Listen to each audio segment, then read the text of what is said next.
Olá, minha gente, boa noite de novo. Houve uma queda aqui na nossa conexão e agora que eu estou conseguindo retornar, né? Então eu vou convidar aqui mais uma vez o nosso amigo Marcelo Moya, que estava falando e a conexão houve uma falha, ele acabou.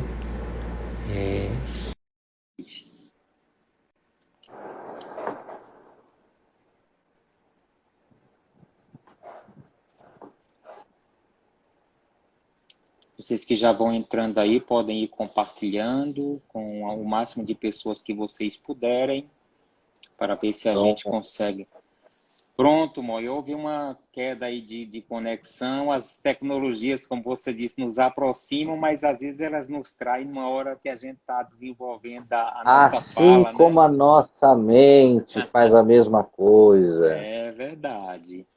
E aí acho que a gente já pode fazer uma construção abstrata, criativa, desse tipo de experiência, porque há momentos da vida que nós colapsamos, que nós rompemos com a realidade, que nós nos desconectamos da vida, das experiências, das relações. Mas como eu vinha falando, que falar do suicídio é um tema ainda que é cercado de muito tabu. E um dos objetivos dessa campanha é exatamente falar sobre isso. Né? Falar, claro, de uma maneira responsável, ética.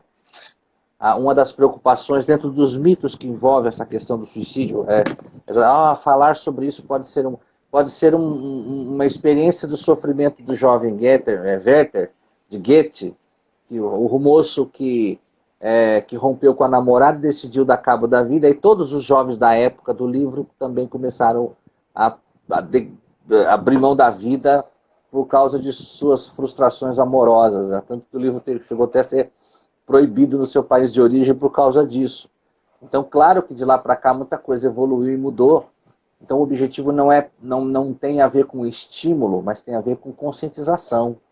Tem a ver com um tema que nós precisamos sim aproximar-se dele e trazer para perto para ser falado, para ser debatido, para ser discutido dentro da comunidade. Então, é um assunto que merece sim um espaço, né, para ser confrontado e para convocar a sociedade de uma maneira geral a empreender esforços no sentido de procurar, dentro da ética da vida, né, meios para combater essa dramática experiência, né, que envolve somente a vida do indivíduo que atenta contra si, mas a vida dos seus familiares, seus amigos, as pessoas em torno dele. Né.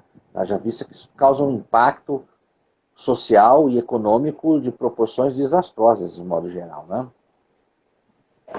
É.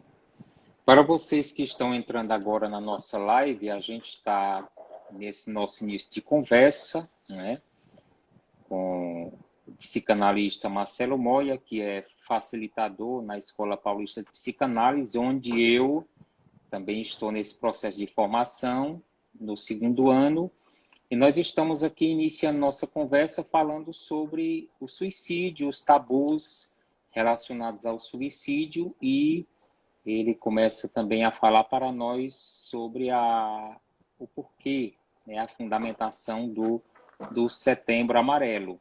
Aproveito para dizer a você que nós estaremos coletando as perguntas que porventura você tenha.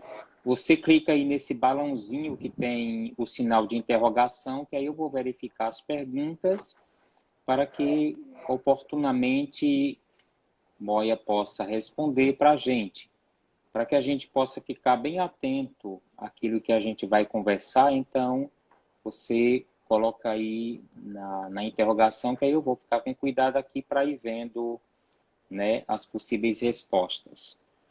Moia, então, diante dessa questão que você falou, algo a mais relacionado assim aos tabus sobre o suicídio ou ao Setembro Amarelo, ou talvez se você chegou a ver alguma questão relacionada aos índices de suicídio, como é que tem sido depois desse tempo de campanha que tem acontecido. Padre, primeira coisa, acho que a gente precisa definir o que é suicídio. Parece simples responder isso, Né? Parece uma resposta simples, a pessoa que se mata. Mas, na verdade, tem muita coisa envolvida aí por trás disso. Então, na verdade, suicídio é um gesto de autodestruição. Que esse indivíduo, num estágio insustentável de sofrimento psíquico, ele realiza contra si mesmo, baseado no desejo de morrer ou de pôr fim à sua própria vida. Então, é um atentado que a pessoa comete contra si, né? Um gesto de autodestruição, um desejo de dar fim à sua própria vida. E isso é uma escolha, e isso possui implicações conscientes, mas também inconscientes. E isso, com certeza, traz graves implicações sociais, e isso atinge pessoas de todas as idades e classes sociais, né? É diferente da tentativa, que eu vou falar de números daqui a pouquinho. Então, em tese, suicídio é isso, é um processo de autodestruição, né, de colocar fim na própria vida. Agora, o que leva a pessoa a isso? O que será que desencadeia na pessoa? Essa é uma outra pergunta também bastante complexa. Né? Perguntar por quê, porque não, é muito singular esse tipo de experiência, salvo alguns casos onde as pessoas deixam depoimentos e cartas, né, relatando as possíveis razões e motivações que estão levando esse indivíduo a declinar da própria vida. Né? Mas existem vários fatores, né? Mas pelo menos 3 deles merecem destaque. A gente já pode aqui já semear um pouquinho, temperar um pouco a nossa salada para abrir possibilidades aí até para o pessoal que está com a gente enviar suas perguntas. Talvez nem todas a gente vai conseguir responder, mas pelo menos a gente pode transformar essas perguntas em oportunidade para a gente pensar, para a gente refletir. Né? Bom, pelo menos são 3 coisas que levam o indivíduo a atentar contra a própria vida. Né? Existem 3 condições fundamentais. A primeira disparada é a depressão, em todos os seus níveis. Claro que falar sobre depressão mereceria uma outra live, a gente teria que ter um outro espaço aqui para falar sobre ela, né? Porque também abre uma série de vértices e de possibilidades, de hipóteses. Né? Mas a depressão, dentro das estatísticas, ela figura entre as principais causas que, hipoteticamente, pressupõe-se, pelo menos, que a pessoa tenha atentado contra a vida ou tentado isso. Seguido de transtornos mentais, aí envolve, como por exemplo, os transtornos psiquiátricos, principalmente a esquizofrenia. Isso já está constatado. E uma terceira causa é o uso de substâncias psicoativas. Adicção, drogadição, alcoolismo, etc. E tal. Então, pelo menos a gente pode elencar que pelo menos 3 são as causas primárias. Existe uma série de outras possibilidades. Um estresse pode fazer o indivíduo a cometer, a praticar um suicídio, um trauma, uma perda, né, um assédio, um bullying. E a gente viveu isso, a gente viu isso no seriado Os 13 Porquês, que inclusive está disponível nas plataformas digitais aí, um seriado para jovens, não é só para jovens, aconselho as famílias a assistirem para ver a experiência que uma jovem viveu baseada num bullying por causa de uma fotografia que atenta contra a própria vida, e aí toda a trama do seriado gira em torno disso. Né? É muito comum, principalmente entre jovens e adolescentes, a experiência de suicídio está ligado a um estágio de vivência de bullying nas escolas, medo, insegurança, fracasso, derrotas, etc. Né? Mas o que leva uma pessoa, em tese, além disso, além desses aspectos mais estampados nas estatísticas, padre, aí entra o olhar psicanalítico. Porque a gente estava até colocando na live assim, numa visão da psicanálise. Aqui, psicanálise é uma coisa tão abrangente. Psicanálise é uma teia de conceitos, de ideias, de modelos, de teorias. É um emaranhado de coisas que não levaria o caso a gente aqui abrir, porque uma coisa vai puxando a outra, né? Um tema vai puxando a outra.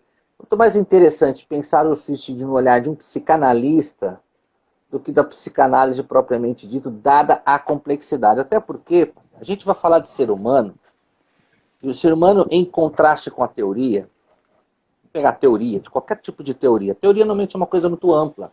Só pegar a psicanálise, por exemplo. Ela é um corpo muito amplo de teorias.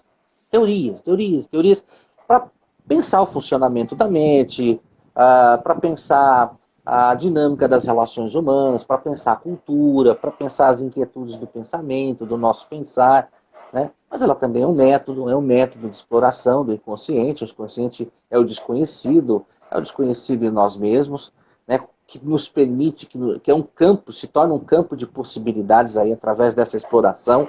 Mas quando voltando para a questão da teoria, a teoria é uma coisa muito ampla e padronizada. Então é difícil você pegar, por exemplo, tem uma teoria da psicanálise que fala sobre isso, e como a gente colocasse todo mundo debaixo do mesmo guarda-chuva.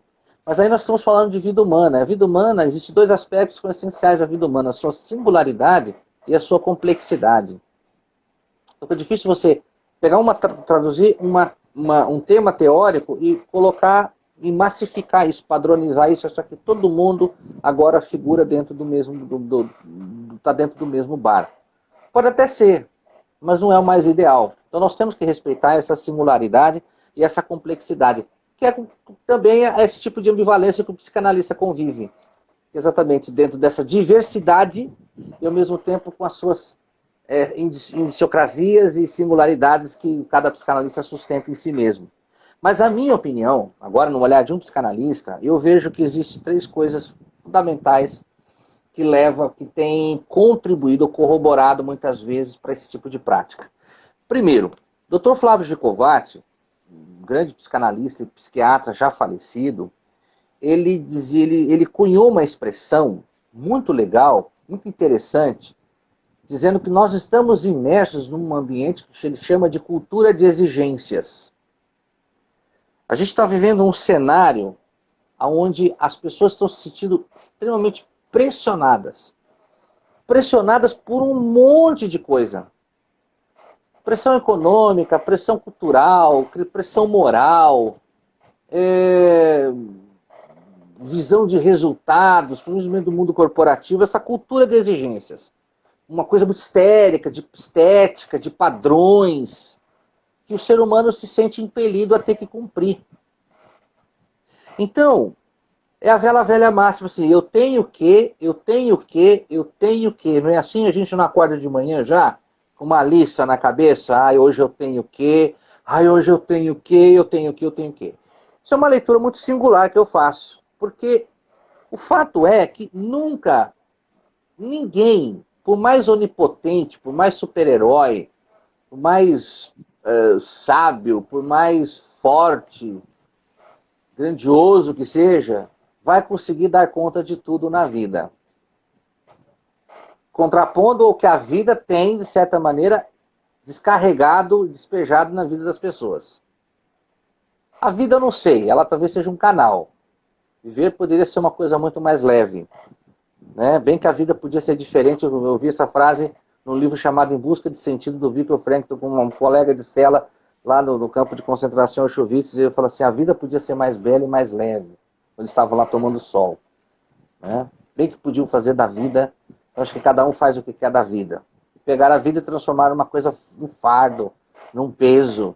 Sabe aquela visão de Salomão, né? No Antigo Testamento, ele fala: às vezes parece que eu olho para a vida é uma coisa assim, parece uma canseira, parece um enfado, uma coisa difícil. Por causa disso, desencadeia nessa pessoa uma coisa chamada sentimento de impotência. A impotência frente à demanda, à quantidade de exigências que a vida está lhe impondo. A gente culpando a coitada do pobre da vida de novo, nem a vida, né? A vida a gente dá o tom que a gente quer para a vida, né? Que a gente vive. Mas ele se sente extremamente impotente. Não dando conta, ele se frustra. Ele se frustra. Diante dessa frustração, vai desencadear nele um forte sentimento de quê? Um sentimento de culpa. Então, pensem na lógica, tá? Eu vivo pressionado. Não tem nenhum problema você estar inserido num cenário, num contexto onde você tem que ser cobrado, onde você tem que ser responsabilizado, onde você tem responsabilidades a cumprir, demandas, né? Coisas que você tem que dar conta, na família, na sociedade, com os meus clientes, lá na escola. Quer dizer, nós temos compromissos que nós assumimos, nós temos que, né? Mas o fato é que eu estou falando de algo muito, muito mais além disso. Não é só aquela demanda nossa do dia a dia, trabalhar, se esforçar, e às vezes o dia está corrido, você teve agora um compromisso, teve que ir lá resolver, faz parte, acho que todo mundo aqui entendeu, puxa, o cara é padre, imagina a agenda, correria, e todo mundo compreendeu, porque sabe, daqui a pouco você termina a live, aí, ufa, acabou o dia, né? Descansar amanhã de novo. Mas aí o indivíduo começa a se sentir impotente. Então, olha só, a exigência que desencadeia uma impotência que vai cair no forte sentimento de culpa. Esse sentimento de culpa vai gerar uma coisa chamada punição. E o Freud cunhou duas palavras muito interessantes chamadas sadismo e masoquismo. É o prazer com a minha dor ou o prazer com a dor do outro, né? Esse sadismo, ele pode ser um belo tiro que sai pela culatra, porque ao invés de ele se transformar numa experiência onde você fica achando culpados, você fica sempre achando um responsável. A culpa, porque a culpa é do mundo, é da economia, é da ideologia, é do sistema, é da empresa, é da religião, é do analista, é do padre, é de todo mundo, menos dele, né? Só que, por outro lado, às vezes esse sadismo reverso se volta contra si mesmo. E esse indivíduo começa a se punir. Tá vendo? Eu sou um miserável, esse sentimento de auto... E aí vai entrar num campo muito delicado da natureza humana, que é a questão da autoestima. Veja que eu estou usando conceitos para os nossos participantes entenderem, porque se a gente estivesse falando isso numa linguagem mais robuscada de psicanálise, eu estava ali falando aqui de narcisismo, falando aqui de pulsão, de libido, de ego, de superego, daquelas expressões que a psicanálise cunhou, né, que são clássicas. Não precisamos fazer isso, tentando traduzir isso de uma maneira que todos possam compreender. Aí começa a mexer com a autoestima. Essa pessoa começa a desenvolver internamente um sentimento de autocomiseração, de autopiedade, ou de autopunição, de autodestruição. Aqui começa o prédio começa a arruinar. Aqui começa a brotar a possibilidade de que esse indivíduo já não tenha mais, não esteja mais, de certa maneira, consciente da sua real condição emocional. Ele já começa, ele vai entrando num labirinto, num verdadeiro labirinto. E sabe, padre, o Freud também cunhou duas palavras muito interessantes, duas expressões, na verdade, chamada pulsão de vida e de morte. Né? Pulsão de vida tem a ver com a ânsia de viver mesmo, aquela coisa de para frente. O psiquismo, ele quer andar para frente. A vida saudável é para frente. É andar, é vir a ser, é caminhar. Né? A gente pensa o evangelho. O evangelho é caminhada. Reino é parousia. É uma coisa do vir a ser. É realidade vindoura. Isso é uma expressão já da vida inconsciente. O anseio de ter algo. Eu sempre brinco assim, a cenourinha pendurada na frente do cavalo. E você corre, e você luta, e você busca. Você faz o cavalo se movimentar porque ele corre atrás da cenourinha. Essa ideia de que é movimento. Eu acho impressionante porque às vezes as pessoas, elas acreditam que elas se libertarão de suas rusgas emocionais, psíquicas, andando para trás. Evocando o passado, caçando trauma. Ah, porque meu bisavô... Ah, você tá bravo com o teu bisavô? Vai lá na túmulo dele, fala umas poucas e boas lá e vai embora para casa. Não, porque... Ai, por quê? Porque o passado, porque eu sou assim, mas bem... Ah, mas também é culpa dos meus pais. Pode até ter sido. Pode até ter sido. Mas e aí? Ah, porque meu avô, porque minha avó, porque meu bisavô, porque fizeram... Não estou entrando na questão crença aqui. Fazendo do indivíduo se responsabilizar pela própria vida. Meu irmão, mas quem que está vivo agora? Quem que está com a batata quente na mão? É tu. Não é teu bisavô, não é tua bisavó. Não é a história da sua família. Tá, respeitamos, tem uma influência. Puxa vida, olha, o percurso, as águas percorreram, usaram um caminho e eu hoje colho frutos de coisas que eu nem plantei. Realmente, isso é família. Família, não é à toa que o Novo Testamento começa lá com uma linha genealógica. Quem casou com quem ficou com quem foi, né? Genealogia, o judaísmo preserva bastante isso. Não tem a ver, claro que tem. Bom, os caras plantaram, eu colhi, mas eu estou colhendo um negócio que agora... Então aí, César, começa essa ideia. Então, nós temos que pensar que o psiquismo saudável é para frente. não é para trás. Aí o Freud cunhou uma expressão chamada pulsão de morte. Pulsão de morte. Para explicar para o pessoal que está com a gente aqui. Imagina assim, ó. Vamos pensar assim. Pensem comigo. Eu imagino que aqui todo mundo tem a luz elétrica. Espero. Né? Embora, destinado ao Brasil, ainda tem muito desafio aí de levar a luz elétrica a muitas comunidades. Em muitas casas, apartamentos, existe uma coisa chamada uma caixa de energia ali de disjuntores. Aqueles disjuntores são aqueles botõezinhos, liga, desliga, liga, desliga, liga, desliga, que é para o chuveiro, que é para a tomada, que é para a lâmpada, que é para não sei o quê. Aquele disjuntor, tendo patavina de eletricidade, eu sou marido de casa, assim, caseiro que gosta de fuçar e arrumar as coisas. Aí você aprende. O disjuntor tem uma dupla função. Ele tem uma função de ligar e desligar, mas ele tem uma função de segurança. Por quê? Se uma fiação lá, um aparelho elétrico começa a puxar muita energia, aquela fiação vai esquentar. Vai esquentar, esquentar, esquentar, esquentar, esquentar, esquentar. O disjuntor tem um papel, é um aparelhinho ali, não tem nada dentro dele, é um monte de bolinha, de pecinha, só que ele vai, em contato com essa alta temperatura, ele vai desarmar. Ele vai desligar sozinho. Por quê? Porque é uma medida de segurança. Então, agora, olha que interessante para vocês entenderem. A mente humana, quando ela começa a entrar numa experiência de colapso psíquico, é como uma caixa de disjuntores que começa a entrar em... Alguma coisa está esquentando dentro de mim, no meu mundo mental. E aí começa a ver, esse é o modelo que eu conheço de ideia de pulsão de morte. É uma coisa que vai te trazendo e vai te arrastando para dentro, vai te puxando, tentando te livrar daquela experiência dolorosa, mas não te levando avante, mas fazendo você recuar. E o psiquismo entende que ele só recua quando ele nota que alguma coisa não está bem com ele.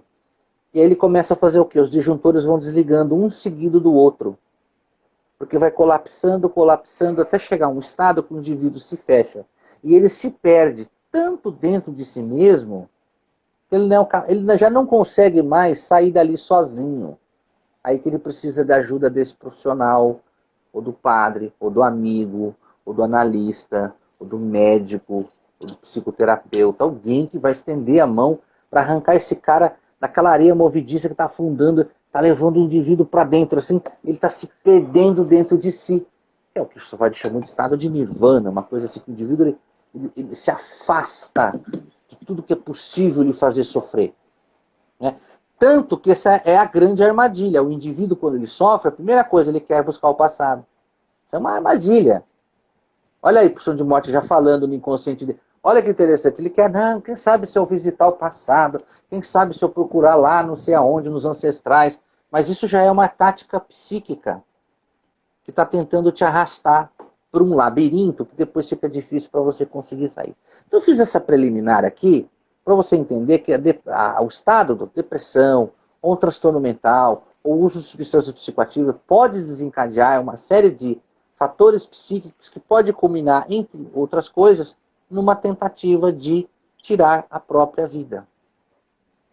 De dar cabo da própria vida. Moia, que nesse processo todo aí, como você colocou, que o resultado é a pessoa acabar se perdendo até de si mesma, então se ela não tiver com quem falar, onde verbalizar, se ela não encontrar um lugar seguro, ou alguém competente que possa auxiliá-la, né, infelizmente ela vai acabar cometendo mesmo suicídio, né?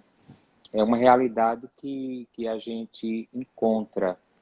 E alguém fez aqui uma pergunta e eu acho que você já delineou mais ou menos, mas dizia assim, ela diz assim, né? Quais motivos que levam aos jovens cada vez mais cedo, né? Cada vez mais cedo tentar o suicídio, né? Tá aí a pergunta. Mas posso responder? Sim, não, mas acho que dá para abrir mais um vértice aí. Acho que é possível, exatamente. sim. Provavelmente especifica a questão da juventude hoje. A questão, antes, porém, você me perguntou da questão dos números. E aí a gente puxa os números para a realidade dos jovens, Pronto, inclusive. ótimo. Né? Agora pasmem. Pasmem, porque agora a coisa é um pouco mais séria do que a gente podia imaginar. Como eu falei que eu tô com um monte de papel em cima da mesa, aqui achei, né? Olha aqui, prestem atenção. O suicídio é uma das principais causas de morte no mundo hoje em dia. E ele tá assim, ele mata mais do que o homicídio e uma guerra juntos. Ceifa vidas mais do que uma guerra e olha que o homicídio no mundo, a unidade do Brasil está aí para provar isso. Embora diminuiu bastante. Mas ainda há muito homicídio nos grandes centros, pequenos centros, não importa, né? E essa causa de mortalidade é a segunda principal causa de morte entre jovens de 15 a 29 anos. Um outro ponto importante que precisa saber: a cada 40 segundos uma pessoa tira a própria vida no mundo. 40 segundos. Isso são números precisos. A cada 3 segundos houve uma tentativa que não se consumou. Tá? Hoje, a cada ano, cerca de 1 milhão de pessoas tiram a própria vida no mundo. Tá? E um número ainda maior de pessoas que tentam tirar e não conseguem. No Brasil, ocorrem cerca de 32 mortes de suicídio por dia. 12, 13 mil ao ano. Olha que interessante. Números dramáticos nesse sentido. Então, e ele vem aumentando. Né? Ele vem aumentando. Estima-se que aí agora nessa virada da década de 20 aí, pode haver um incremento de até 50% anual de mortes por suicídio no mundo todo, principalmente agora com o advento da pandemia. Nós ainda não coletamos os números finais, resultado final de toda essa... não levando em consideração as mortes por Covid-19, né, e seus derivados, mas exatamente por pessoas que colapsaram, entraram em estágios de depressão, desenvolveram transtornos mentais os mais diversos, que tem uma relação com toda a experiência. Tem gente que foi à falência, que perdeu tudo, que perdeu familiares, tem muita gente ainda vivendo um momento de luto. Luto é um outro tema ligado à depressão. Freud escreveu um texto sobre isso, chamado Luto e Melancolia. Então está tudo intrínseco, porque, querendo ou não, a experiência do suicídio, a gente podia dizer que, na verdade, o indivíduo não quer tirar a própria vida, mas ele quer tirar aquilo que dói nele. Ele não quer abdicar da própria vida. Então o indivíduo, a pessoa vai morrendo aos poucos. Ela vai morrendo aos poucos. É uma morte silenciosa. E quando ela chegar no ápice do cometer o atentado ali, a coisa já assumiu um grau assim de proporção absoluta de sofrimento. Porque exatamente... Então, a gente for pensar... Aí eu vou pegar a questão do jovem, né? O jovem... E aí eu estava pensando, para a gente vir para cá hoje à noite, fazendo algumas reflexões. Antigamente, a gente era garoto, César, assim, e os nossos pais, nossos avós, quando você chegava no supermercado, você ia lá numa prateleira de café. Café, porque tem gente do Brasil inteiro assistindo a gente, então, café é a bebida popular do Brasil. Falar de chimarrão, hoje é dia do gaúcho, 20 de setembro, né, ou como bom paranaúcho. Mas assim, o café, eu também adoro, amo café, Paraná aqui, já foi o maior polo cafeiro do país, né, nos anos 30, 40, 50, até 70. Você chegava numa prateleira, você não via muita opção das coisas.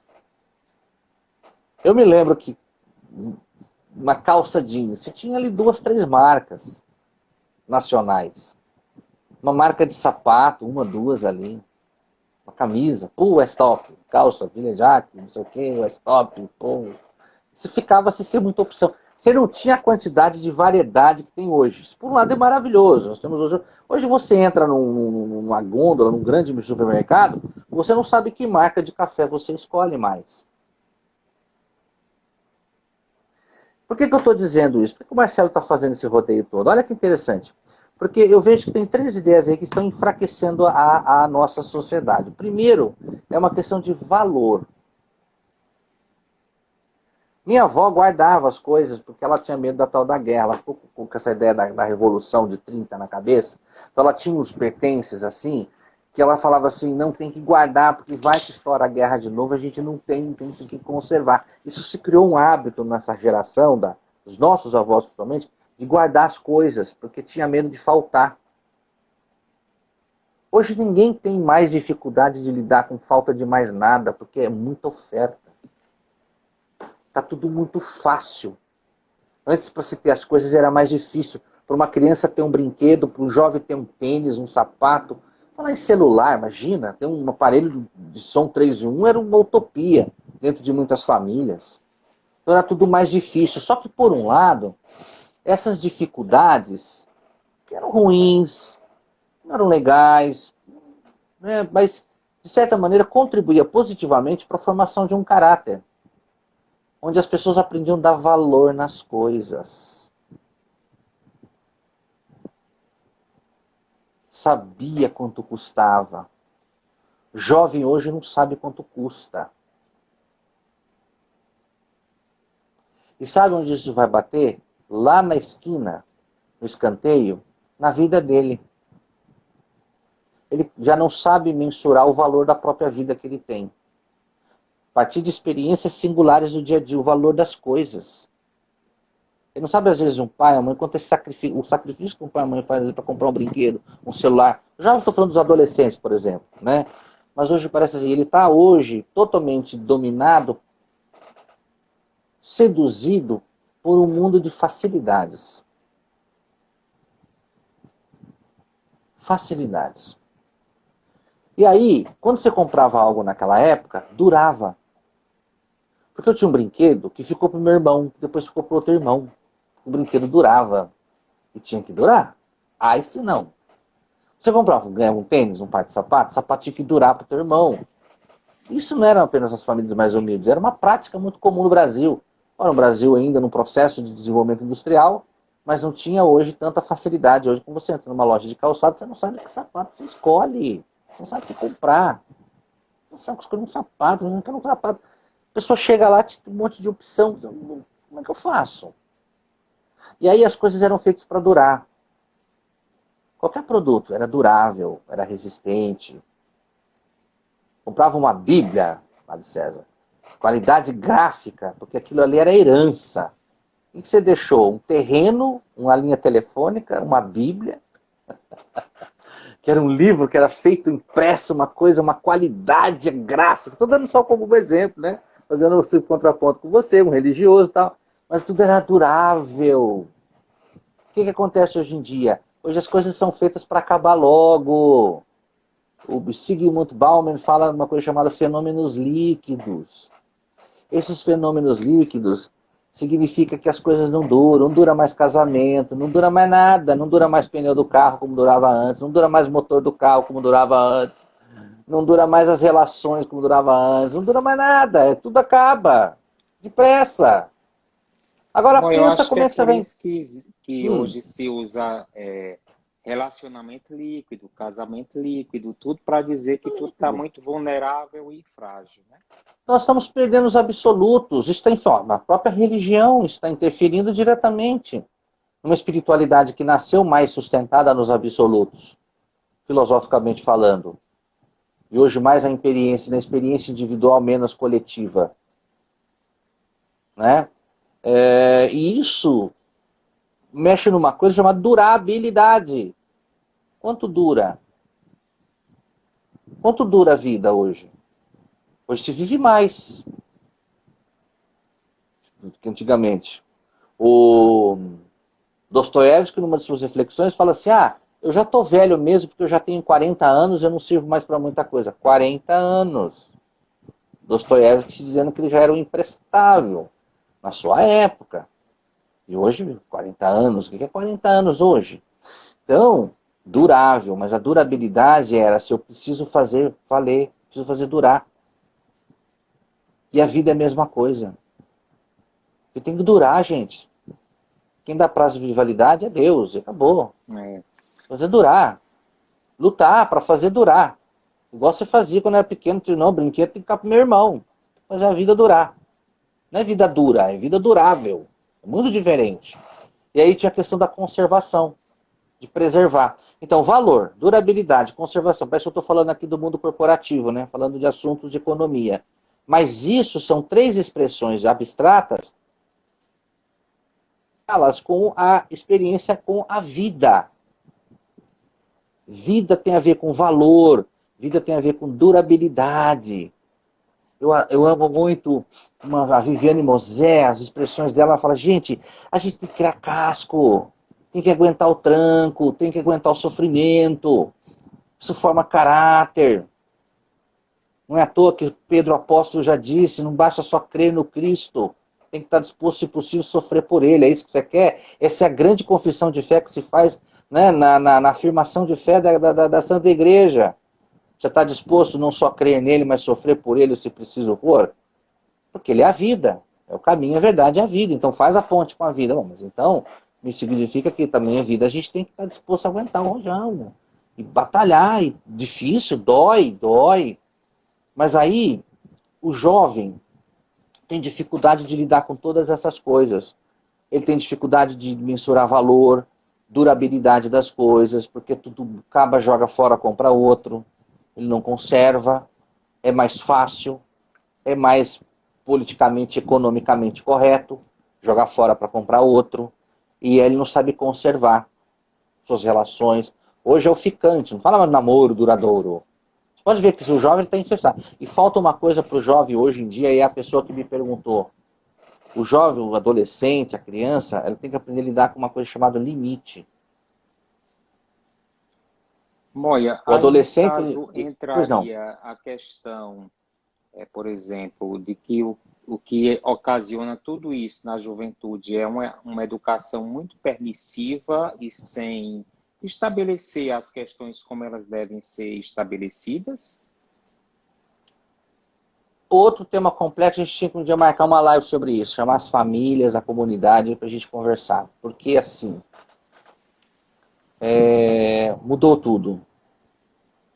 O nosso modelo não é mais o modelo de hoje. E já sofro as duras penas por causa disso, para se adaptar. As gerações estão sofrendo rupturas muito mais rápidas em menos tempo. As gerações lá, X, Y, tal. Hoje essas gerações, elas eram coisa de 10 anos, de 20, de 10, passou para 5, de 3. Agora o negócio está muito rápido. Gerações de 3, 5 anos aí, já muda tudo. E falta base, falta sustentação, falta apoio, falta suporte. Tem um teórico da psicanálise chamado Winnicott, que eu gosto muito quando ele fala que... Isso tem um artigo, inclusive, falando do suicídio, onde ele comenta que, não especificamente do suicídio, mas o quanto essa autoagressividade, essa autodestrutividade tem a ver, por exemplo, com um tipo de experiência ambiental. Uma falta de uma contenção. De uma experiência de alguém que ajude ele com... Esse indivíduo que é capaz, o termo bioniano que você está aprendendo na escola, né, essa capacidade de se conter, essa coisa de continência, de saber guardar, de saber processar isso dentro de você, sem precisar sair com chaleira com leite derramado, esparramando para todo lado, né? Então, o jovem falta essa experiência com esses pilares. Família, é o básico, gente. É família, é fé, é valores, é princípios, são crenças. Ah, crenças são limitantes. Tem todas. Algumas crenças ajudam você a ir mais longe. Elas não te limitam. Aliás, o conceito que eu aprendi dentro da igreja de fé é exatamente para você ir mais longe. Não é para te limitar a nada. Né? Tudo é possível ao que crê. Onde que inventaram que crença é uma coisa limitante? A crença é exatamente tirar você dessa limitação, desse seu sentimento de finitude, de impotência, falar, não, você pode ir mais longe. Você pode seguir, a experiência pode acontecer além, né? E o jovem falta esse tipo de coisa. E hoje em dia, existe o seguinte, uma geração mimada, mal criada, sem limites, muito sem afeto, também, que desencadeia agressividade, e esse sadismo pode se voltar contra ele, jovens muitas vezes que declinam da vida, falta de amor mesmo. É pai que não abraça, mãe que não abraça, não beija. Os que estão ouvindo, quantas vezes você vai lá e abraça e beija seu filho? Você olha para o seu filho e fala, eu te amo. A ausência de afeto pode desencadear um monte de experiência neurótica nesse indivíduo, que vai desde inibição intelectual até o indivíduo se tornar agressivo. E às vezes essa agressividade, se reprimida, ele começa a se agredir, onde o jovem começa a se cortar. Ele quer atenção, ele quer amor, né? Por outro lado, tem o extremo de uma geração mimada. Os pais acham que estão dando amor, mas não estão dando amor, por onde lhe falta limite. O adolescente, por exemplo, ele clama por limite, ele luta contra aquilo que ele necessita. Aí ele briga por você estar dando limite. Aí quando você dá limite, você tira, ele briga de novo, porque não devolve. Eu não consigo, eu preciso desse suporte. É a experiência ambivalente do adolescente que os pais têm que aprender a lidar. Então, nesse sentido, uma geração, por outro lado, permissiva, como você falou, que gera o quê? Não sabe lidar com oposição, não sabe lidar com a contradição. Se alguém lhe nega alguma coisa, o que ele faz? Ele agride, ele bate, ele pune.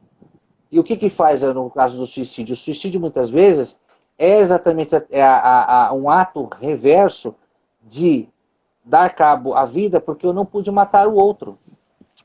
É uma tentativa inconsciente da impossibilidade inconsciente de matar alguém, então me matei. Né? Esse ódio que seria direcionado para outra pessoa se volta contra si mesmo. Agora, essa geração, muitas vezes permissiva, o que acontece? Não sabe lidar com o não. E não é pecado. Não fosse assim os 10 mandamentos. São 10 não. O próprio Javé. Não, não, não, não, não. Ah, mas isso é super egóico. Isso faz mal. Calma. Por isso que eu falei. Ausência de afeto faz mal. Excesso de permissividade também faz. É o equilíbrio, afeto e limite. Tem uma palestra que eu falo sobre isso nas escolas para os pais. Tem que equilibrar as duas coisas. Então o que acontece com o jovem? Ele não sabe lidar com a frustração. E antes, a gente tinha um preparo familiar, por mais que era difícil a educação, às vezes os pais... Muita coisa evoluiu. A gente fala como se o mundo não é verdade. Mas assim, na melhora também se consiga uma piora de um monte de outras coisas. E o jovem não sabe lidar com a frustração, hoje em dia. Porque ele precisa ter o celular mais caro, porque ele sonha com a menina que sonha com o corpo ideal, o menino que sonha com o carrão, histeria pura, fálica, onipotente. E o jovem não sabe lidar com a frustração, gera culpa, gera fúria, gera delinquência, gera revolta, gera suicídio, gera homicídio. Percebe, gente? Como é complexo? Olha aí, e a outra pergunta que tem a ver com isso que você está falando, que sinais os pais devem ficar atentos, né, aos filhos, se de repente eles podem estar dando algum indício de que tem alguma possibilidade de vir a cometer o suicídio. Existe alguma questão que pode ser observada, algum sinal? Sim, existe. Eu posso citar algumas delas. Por exemplo, a mais comum é o isolamento. Um filho que interage, que convive com a família, de repente ele começa a se isolar, não quer ficar com a família, não quer comer juntos, não quer sair juntos, quer ficar sozinho. E está havendo um estímulo nesse sentido por causa de rede social e por causa de internet. Isso está sendo estimulado. Os jovens hoje querem games, né, principalmente. Existe um ato que é espontâneo, porque dentro da própria psiquiatria vai nos falar sobre isso, né? Essa alteração de baixa de substâncias cerebrais, são neurotransmissores, né? Neuroadrenalina, endorfina, serotonina, ocitocina e tantas outras que podem desencadear na depressão, e o indivíduo vai tendo seus apagões, a pulsão de morte, os disjuntores desligando. Mas hoje o jovem ele está sendo estimulado ao isolamento. Isso é perigoso. Tem que tirar seu filho da caverna. Como é que você vai fazer? Não sei. Mas é um perigo. Porque ele se fecha para a realidade, ele se desliga da realidade, ele cai numa psicose, ele cria um mundo paralelo na cabeça dele, e para cometer, como acontece, os cortes, as mutilações, boneca mome, não é? A baleia azul. Tá aí na história para contar. Por quê? Porque o jovem ele já está totalmente num estágio de alienação da vida, das coisas, ele já está completamente assim no mundo da lua. Ele é um problema o jovem entrar no mundo da lua, ele precisa às vezes entrar no mundo da lua, precisa ter seu lúdico. Mas hoje ele é estimulado, ele é convidado a se fechar. E isso é perigoso. Então, a primeira coisa é o isolamento, mudanças no comportamento, hábitos, atitudes, falas. E aí é uma coisa interessante que eu quero até falar, pegando essa carona com essa pergunta, aonde eu acho interessante, porque tem a ver com que a pessoa não avisa, né? A pessoa tem intenção de tirar a própria vida, não avisa. O jovem dá sinais, né? Ele fala, ele solta lá sua pérola de vez em quando, né? Que outro mito, que o suicídio não pode ser prevenido, pode ser prevenido. De que quem fala, às vezes, o jovem só está querendo chamar atenção, às vezes, não, leve a sério, às vezes, o que ele fala. É mais fácil você errar por excesso do que por omissão. Então, por mais que ele está animado, ele só está querendo chamar atenção, tudo bem, que seja, mas demonstre para com ele um grau de seriedade, que você está levando a sério o que ele está dizendo. Mesmo que ele esteja brincando com você, mas vai que ele esteja falando sério. Né? Então, de certa maneira, ele dá sinais. Ou fica melancólico, você não vê mais sorriso, você não vê mais brilho no olho do seu filho. E aí vem a droga, aí vem a drogadição, aí vem o alcoolismo, está fazendo um estrago na mente da juventude. Eu não estou aqui com nenhum discurso moral, nenhum, mas faz. Isso rebenta neurologicamente o jovem adolescente. Então, isso pode ser um fator. Eu falei, o uso de substâncias psicoativas pode levar ao suicídio. Suicídio coletivo, suicídio de massa, que diga a história aí. Jim Jones e toda essa turma aí. Se drogava até se suicidavam, né, se atiram de prédios, etc. Então, cometem outros atos bizarros. Mas você tem que estar atento, porque assim, tudo que você dedicar no seu filho que foge da normalidade, que você entende como desvio, mas toma cuidado, porque às vezes a gente pode ter um olhar muito severo, porque também o jovem passa por mudanças, ele passa por transformações. Tem mãe que quer tratar o filho de 20 como se tivesse 8. Aí não dá. Aí quem precisa de ajuda é essa mãe e esse pai. Ele não entendeu que o filho cresceu. Não tem um homem que cresceu, uma mulher dentro de casa.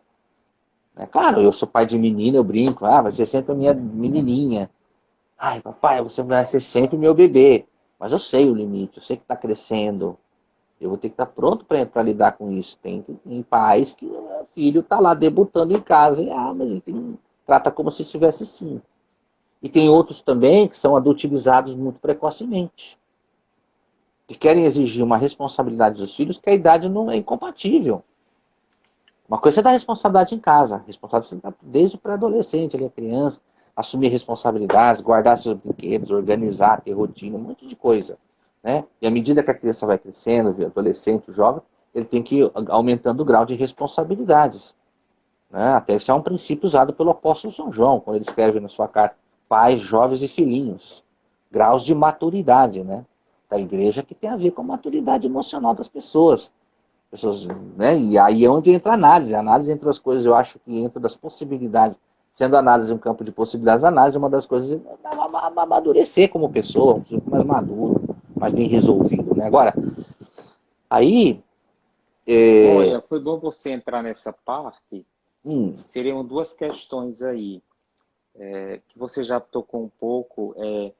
A primeira seria, continuando nessa questão dos jovens, é muito comum, às vezes, a gente atender jovens na direção espiritual, que estão no processo de amadurecimento afetivo, e às vezes tem algumas dificuldades de se sentir muito inseguro. E essa questão vamos dizer assim, do amadurecimento afetivo, sobretudo com a descoberta, né, sobretudo envolvendo a questão do homossexualismo, é uma questão que, se não, vamos dizer assim, se não for bem compreendido e bem escutado pelos pais, isso poderia ocasionar a, tipo, um adolescente, um jovem desse que não é aceito por causa da sua opção sexual, chegar ao suicídio, por exemplo. É uma das causas prováveis de suicídio também, os dramas que os jovens enfrentam, as pessoas enfrentam na área da sexualidade. É uma das causas, isso está elencado pelas estatísticas da Associação Brasileira de Psiquiatria, pelo Setembro Amarelo, que a questão sexual ainda impera, ela tem um lugar muito significativo dentro desses números, né? O Brasil engatinha ainda nesse processo, acho que a própria igreja vem refletindo muito sobre isso, né? Engatinha muito nesse sentido. Bom que para frente vem crescendo, vem evoluindo, alguma coisa vem acontecendo, mas de maneira, passos muito, muito lentos. Mas, primeiro, o adolescente, ele vive crise de sexualidade já naturalmente, já é dentro da própria experiência de desenvolvimento dele. Porque há uma criança e um adulto querendo nascer e uma criança querendo sair. E ele fica naquele limbo, ele fica naquele meio do conflito. Por isso que eu particularmente, acho que adolescente que namora é comer manga verde. Manga verde com sal é bom de vez em quando. Mas assim, não está preparado. Ele não está emocionalmente preparado para lidar com certos tipos de relações, e uma delas são as vivências amorosas. Não sabe nem que é amor, ele está movido por um impulso, por uma série de hormônios que se desencadeiam nessa fase da idade, área libidinal do adolescente. Então é uma luta diária. É uma luta diária. Porque ele vai movido por um objeto muito parcial, uma coisa muito clariana. Ele se identifica muito parcialmente com o outro parceirinho que ele quer namorar. Não é uma coisa completa, não é um amor aquilo. Aquilo é um outro tipo de desejo que envolve corpo. Ele tá num estágio. Então tem uma fruta ali querendo amadurecer. Mas essa fruta não amadureceu ainda. Só que é difícil de conter. E hoje em dia, cada vez mais precoce, o número de adolescentes e pré-adolescentes que estão se envolvendo com relações que talvez comendo manga verde, né? Fora da época, não sabe esperar, né? Não sabe lidar com a frustração, não sabe o que se esperar. Então, assim, sim, e as famílias não estão, a grande maioria da família brasileira não está preparada para lidar com esse tipo de experiência ainda.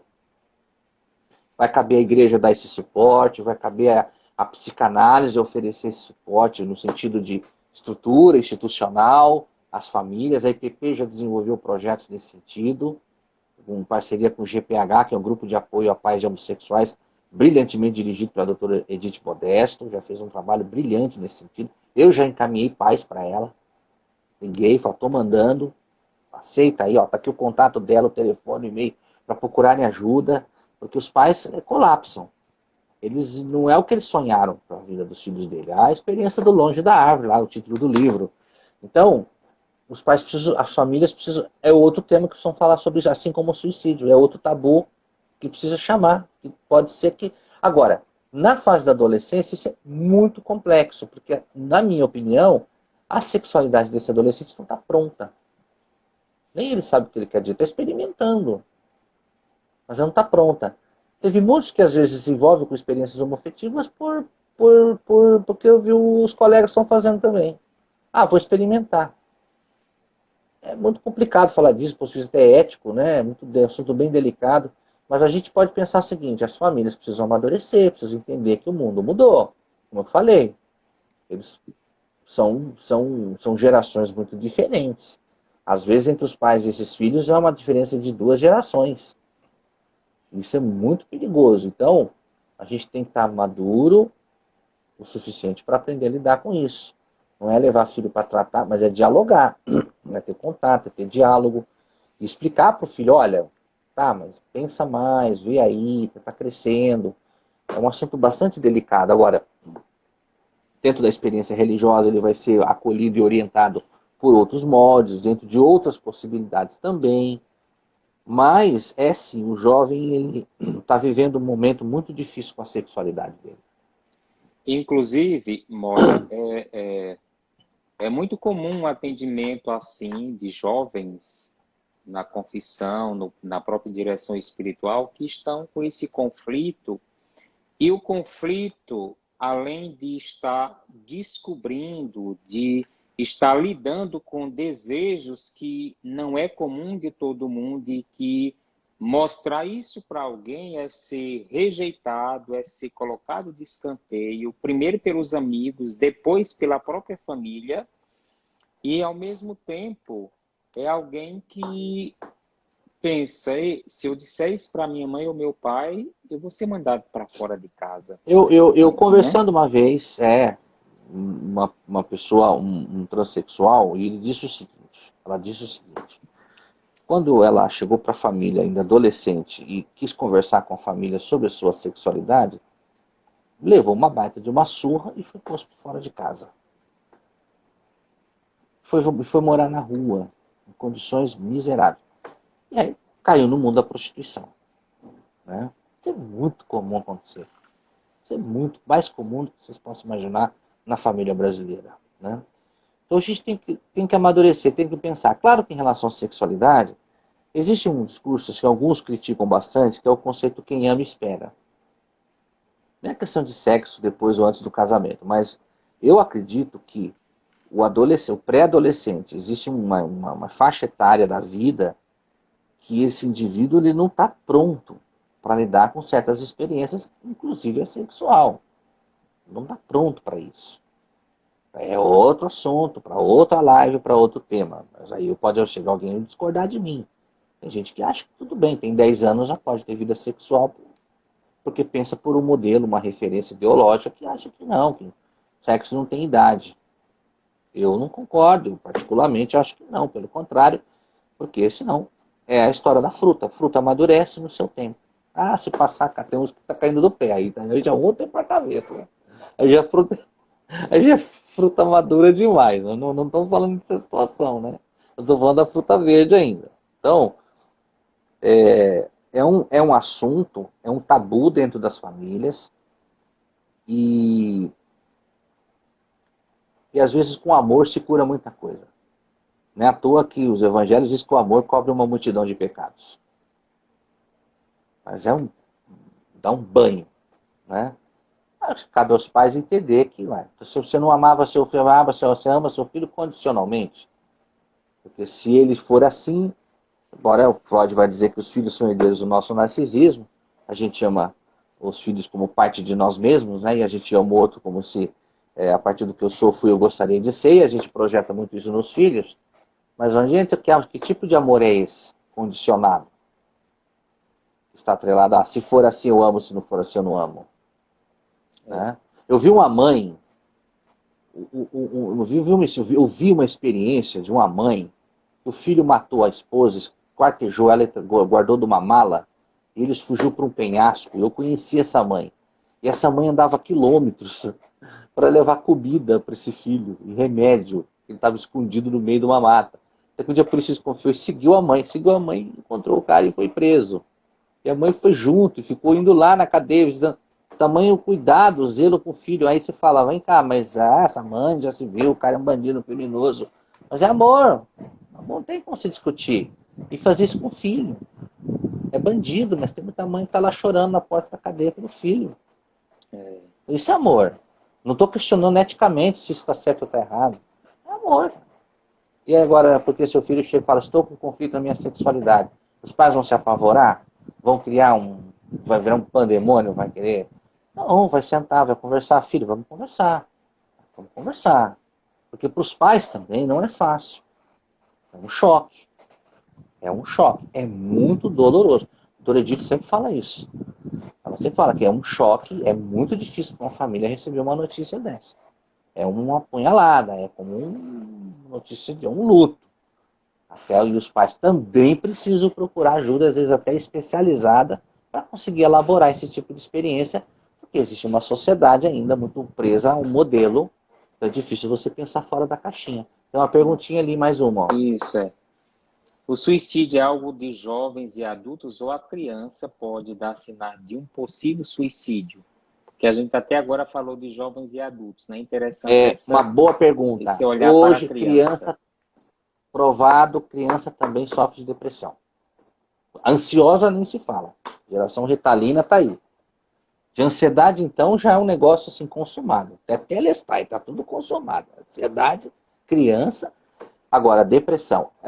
Temos um exemplo, eu tenho um artigo que eu escrevo, eu tenho participação num portal aqui da cidade que eu moro, e eu peguei, baseado naquela informação da ministra, porque ela foi questionada, criticada, porque devota uma fé protestante, evangélica, aí tem questão ideológica, não vamos entrar no mérito disso, mas parece uma mulher muito virtuosa, muito séria, o trabalho que ela faz, a Damares, e ela contou a experiência do suicídio na infância. Ela tentou se matar, se enforcar numa árvore, num pé de goiabeira. Como uma criança diz o seguinte, olha para uma árvore e fala assim, eu quero me matar ali. Uma criança, gente. Todo mundo esculhambando e falando, tirando sarro. Gente, mas é muito sério, porque por trás disso é uma coisa muito séria, porque isso é uma realidade, é um drama de muitas crianças vítimas de abuso, de violência, de abandono, que querem dar cabo, que acham que a vida não vale a pena. E em cima dessa experiência, eu tenho um artigo, está lá no portal, depois se quiser deixar, eu deixo aí o link, né, que é da goiabeira de Damares ao pé de feijão de Joãozinho. A criança em seu estágio de sofrimento psíquico. E a criança hoje, psicamente, sofre muito mentalmente. E, e, e sim, é possível uma criança entrar num grau absoluto de depressão. Claro que não talvez nos moldes como pensa o adulto. Mas essa criança também pode sofrer, lembra os disjuntores? Lembra a pulsãozinha de morte? Pode começar a se desligar e essa criança está num estágio de, de absoluta inércia diante da própria vida dela. Por N situações. Então a criança sim pode sofrer de depressão. Não há casos muito... os números não são revelados. Existem casos de crianças que atentaram contra a vida, né? Mas que existe sim crianças que estão vivendo em situações mentalmente dramáticas, isso é uma realidade. Isso é uma realidade que está aí, só olhar ao redor.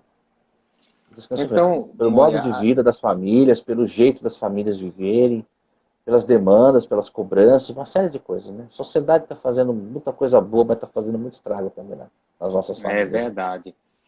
Moia, então, falando a partir do vértice da psicanálise, no que ela, no caso, poderia diferir de outros modelos, tipo como a psicologia, a psiquiatria, porque quando se fala em psicanálise, as pessoas podem fazer uma ligação muito íntima com a psicologia e são maneiras diferentes, né? Abordagens diferentes. Então, no que diferiria a psicanálise da psiquiatria e da psicologia?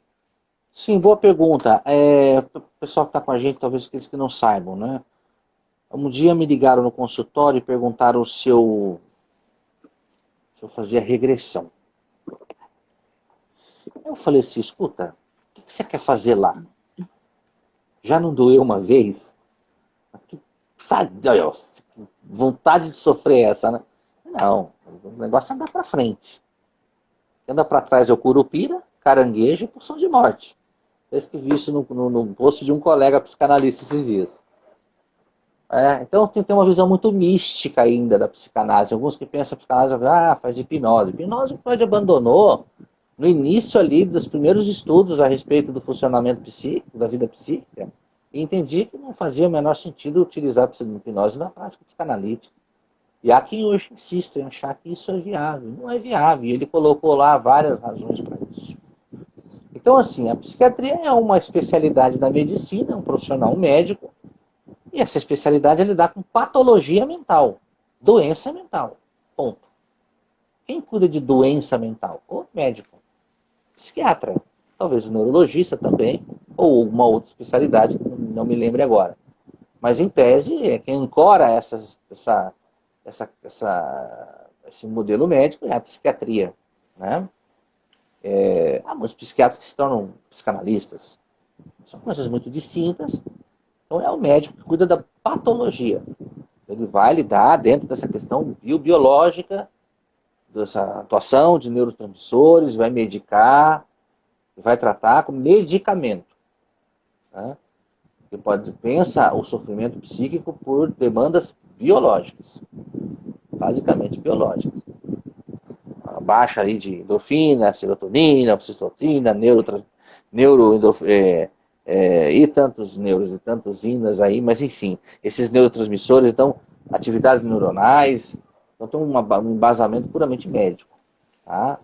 Então você está lá, estou deprimido, eu vou lá e tomo uma medicação que vai regular uma série de fatores biológicos que, né, graças a esse modelo de tratamento. A psicologia, interessante que a psicologia é um projeto que surgiu da filosofia de Wundt, né? E eu me lembro bem daquele seriado do Toma Lá da Cá, que eram duas famílias que moravam uma de frente para a outra no edifício Jambalaya, e os casais eram trocados ali, porque um foi casar com a vizinha da frente, o de lá casou, padre. Isso é uma coisa que depois eles resolvem internamente na igreja e não vem ao caso. Mas a questão é a seguinte, eu falo assim, que a psicologia nasceu casada com a filosofia, largou da filosofia e casou com a psiquiatria. A psicanálise nasceu casada com a flertada, o primeiro noivo da psiquiatria, largou a psiquiatria e foi casar com a filosofia. E ficou tudo certo. Porque a psicologia é um outro projeto, né, onde o profissional busca uma formação, uma graduação específica. É uma área de saber muito diversificada, né, que pode atuar sobre várias frentes, na educação, no mundo corporativo, né, na área do esporte, ela possui várias possibilidades, e entre elas também o trabalho com saúde mental, baseado em diagnósticos, baseados em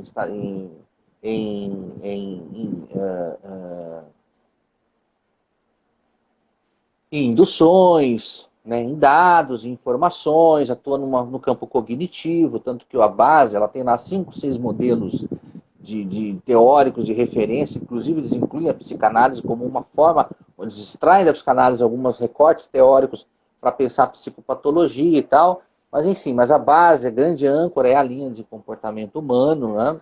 E a parte cognitiva do indivíduo. Agora, a psicanálise é um outro modelo, muito diferente da psicologia, no sentido epistemológico, no sentido técnico, no sentido teórico, né?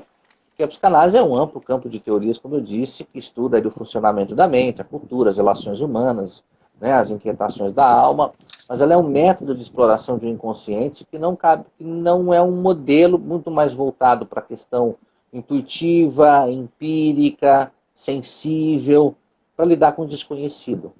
Então, são propostas e objetivos muito distintos.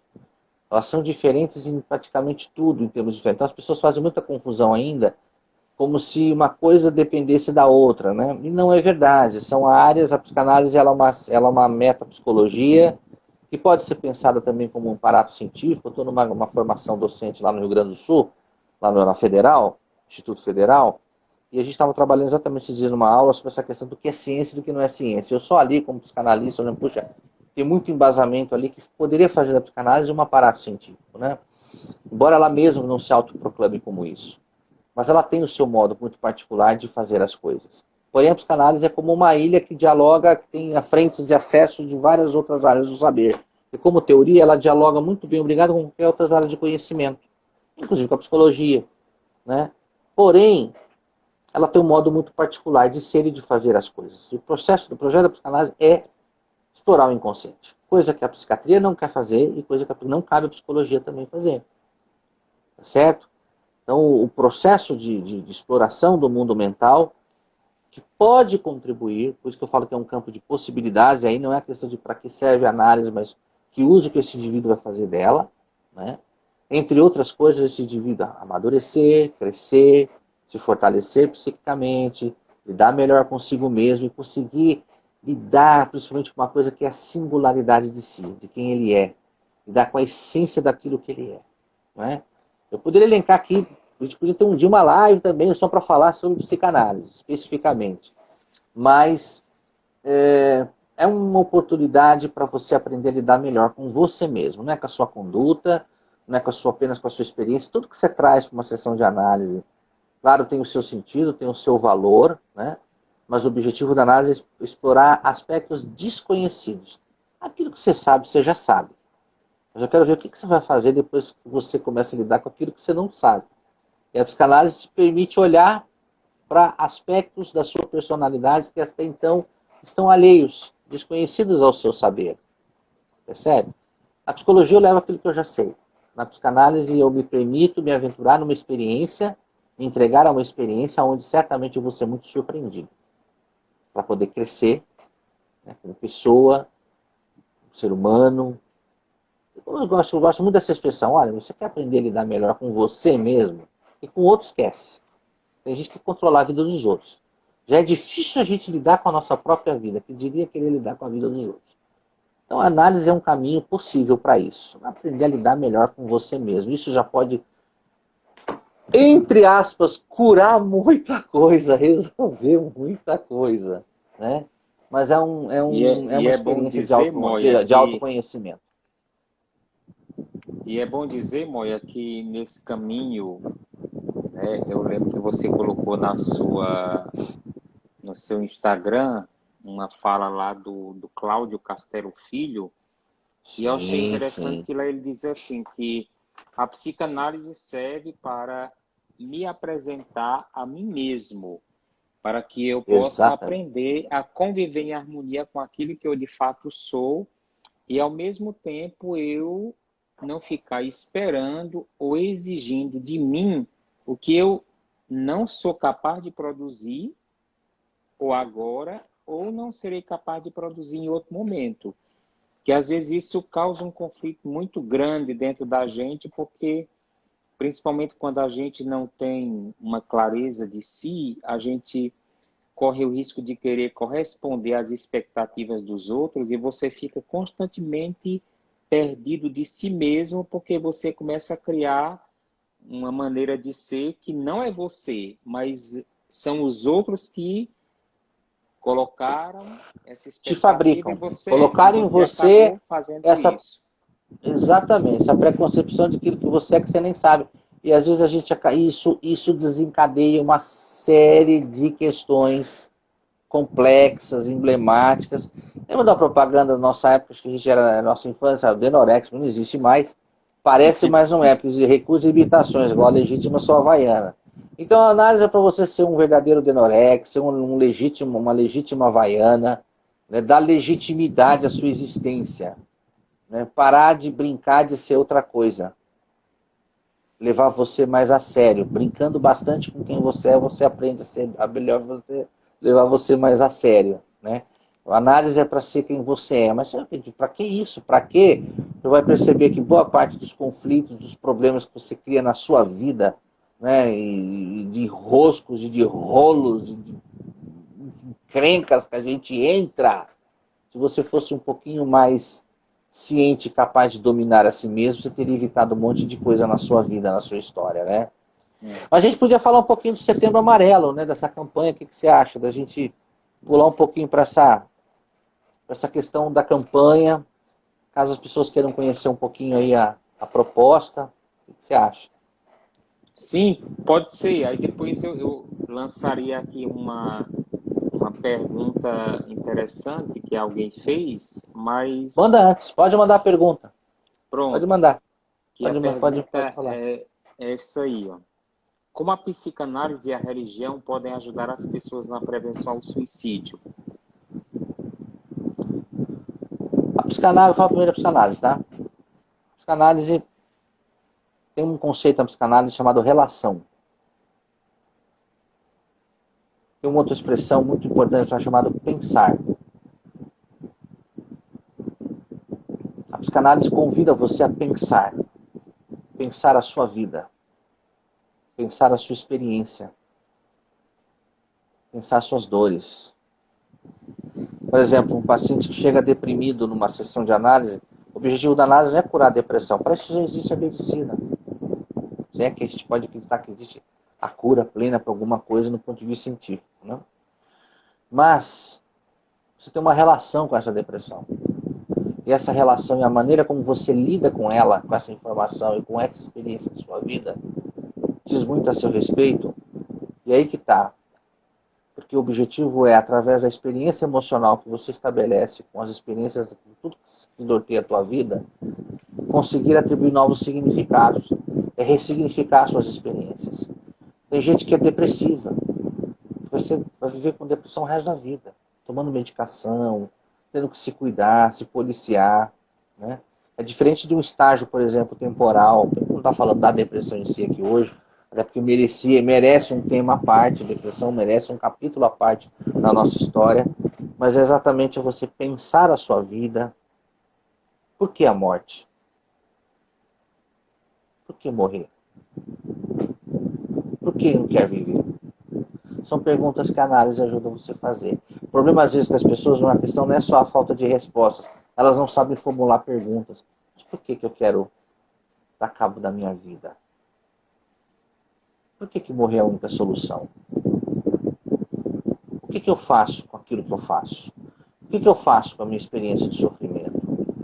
A psicanálise pode ajudar você num processo de mudança de percepções, da maneira de ver as coisas. Você pode estar preso num modelo muito fechado e unilateral de enxergar as coisas. A psicanálise pode te abrir vértices de pensamento, de pensar e de encontrar na mesma experiência outras possibilidades. Fazendo análise, você pode estar fechado numa ideia, né? E tem um livro legal de um filósofo chamado As Ideias Têm Consequências. Esse livro é sensacional. As ideias têm consequências. Então a psicanálise vai te ajudar a ver além. Ver o que você não está conseguindo ver sozinho, através da experiência com o seu analista. Abrir vértices de possibilidades. Veja bem, porque a gente pensou assim, não pode tirar a vida. A gente vai entrar num outro problema, uma outra polêmica, que já é tratado isso na Europa, a questão da eutanásia. Tem a questão cultural, no mundo oriental, no Japão, por exemplo, indivíduo abdica da vida em nome da honra, bem cultural aí. O Brasil já teve experiências assim no passado, né? Porque como é que você vai dizer para uma pessoa, que autoridade a gente tem para ela para dizer ela não tire a sua vida? O indivíduo precisa se responsabilizar pelas suas escolhas, pelas suas decisões. O que se entende é que no caso da depressão, nota-se que em alguns casos, hipoteticamente, parece que esse indivíduo não é capaz de responder por si mesmo. Mas quem disse que não? É muito delicado. Se o indivíduo procura análise para pensar exatamente no sentido como uma possibilidade, né? Mas é que a gente, dentro dessa cultura que nós herdamos da ética pela vida, pela influência das religiões, todas as religiões saudáveis, em tese, aí, a questão religiosa, tem prima, dentro dos seus principais pilares, o zelo pela vida, o amor pela vida, não pela morte, talvez baseado nisso. Mas você vai fazer análise exatamente porque você vai ser capaz, através da análise, de ver o que você não está sendo capaz de ver sozinho. De aprender aquilo que você não está sendo capaz de aprender sozinho. E de abrir vértices de pensamento, de possibilidades, e sozinho você não seria capaz de fazer isso. Então, às vezes, eu estou tomando uma decisão, não precisa ser só suicídio, não. E que, às vezes, eu esteja muito preso numa matriz, um modelo de pensar que me dificulta as coisas. E a psicanálise ajuda a diluir isso. A análise vai ajudando a diluir isso. E vai abrindo seus poros. Vai te ajudando a enxergar horizontes. Entendeu? Pode ser que lá no fim você mantenha a sua decisão, mas você o fará com muito mais convicção do que antes de fazer análise. Né?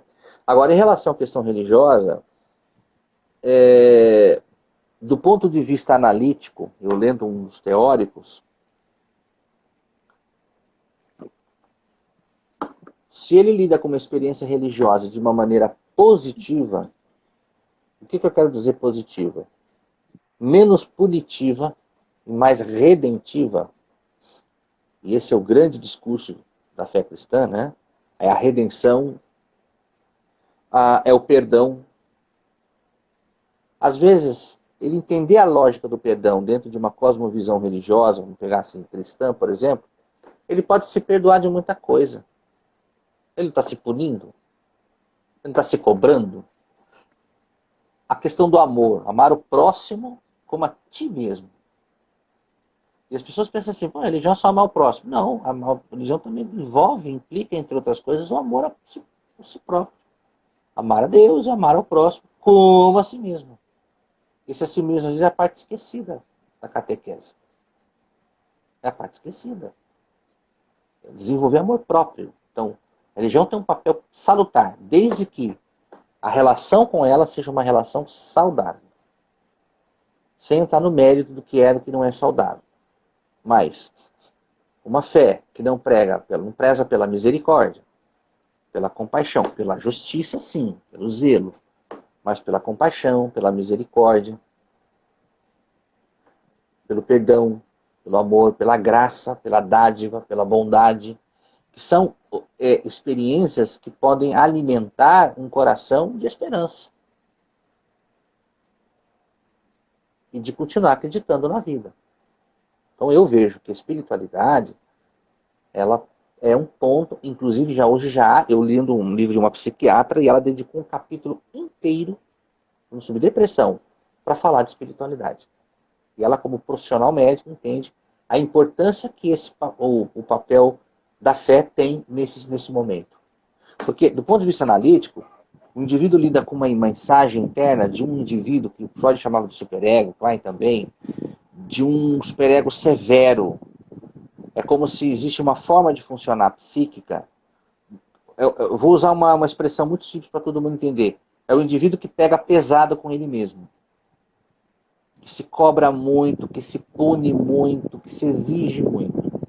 Então falta para essa pessoa lidar com o que ele chamava uma palavra que foi dada, Freud podia dar qualquer outro nome, ele vai chamar de super-eu, mas um super-eu que lhe dá proteção e não punição.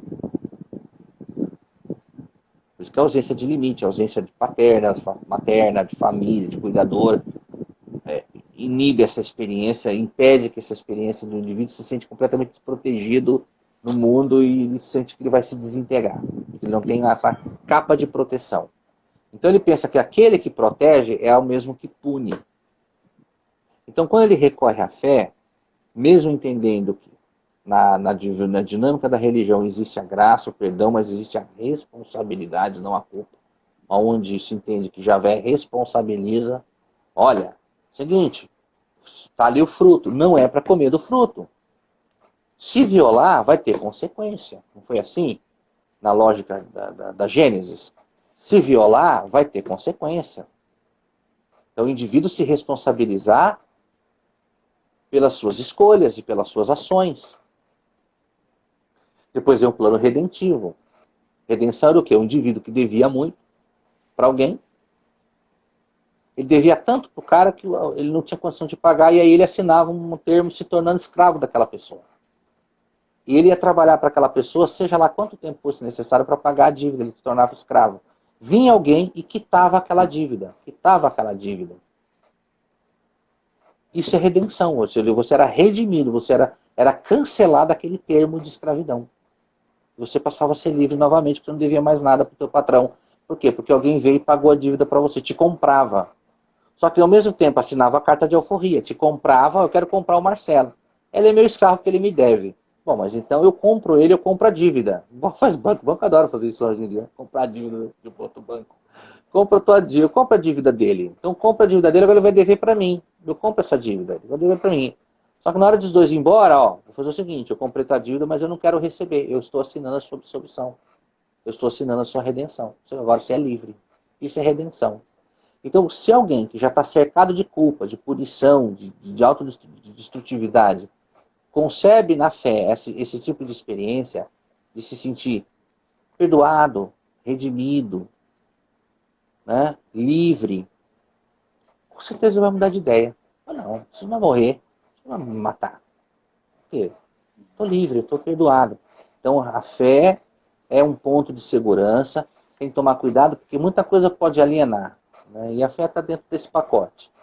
Eu, como eu digo, uma espiritualidade que seja sã, tem comunidades que sejam religiosas, não importa se cristãs ou não, né? Que a gente está aqui dentro de um público muito diversificado, mas que concebe a experiência transcendental de uma maneira muito saudável, madura, consistente.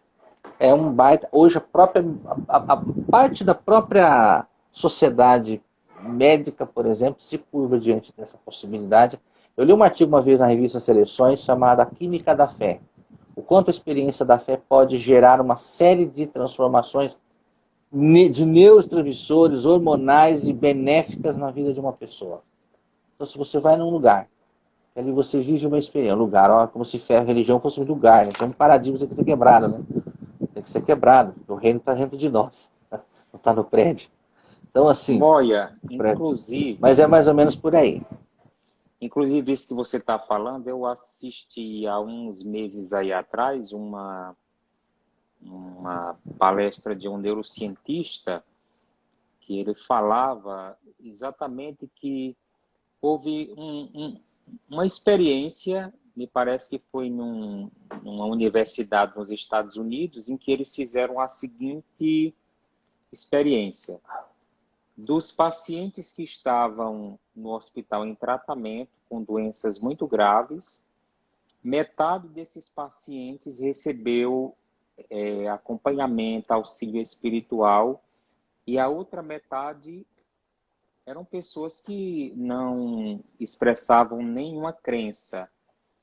Então, no final de tudo, eles colocavam aqueles aparelhos, né, os neurotransmissores no cérebro da pessoa, para ver como é que eles respondiam em meio a esses estímulos de fora. Então, aqueles que foram acompanhados espiritualmente, eles tinham mais otimismo e a maioria conseguia levar a doença com mais firmeza, com mais coragem, e muitos até chegaram a viver mais e até se recuperar. E a outra metade, praticamente, por não ter esse estímulo, por não acreditar em si, por não ter em que se apoiar, praticamente chegaram a não resistir à enfermidade. Eu acho que isso tem um pouco de ligação com isso que você Com está certeza. dizendo. O São Paulo Apóstolos que fé produz perseverança. E perseverança envolve esforço. E perseverança traz esperança. Então uma coisa puxa a outra. Fé traz perseverança. E perseverar o quê? Perseverar a vida. Perseverar. Ser perseverante. Eu vou continuar. Eu tombei, eu caí, eu perdi, eu sofri, morreu, luto, tá. Mas eu vou continuar seguindo. Eu vou continuar seguindo. Persevera. E aí leva à esperança. Quero trazer a memória que da esperança. Então, a experiência que produz esperança. E a espiritualidade, a fé pode ser um fator importante. Então, fazer uma boa análise, cultivar a espiritualidade, ficar hobby, gostar de arte, de cultura. É viver. Eu acho que para não morrer tem que viver.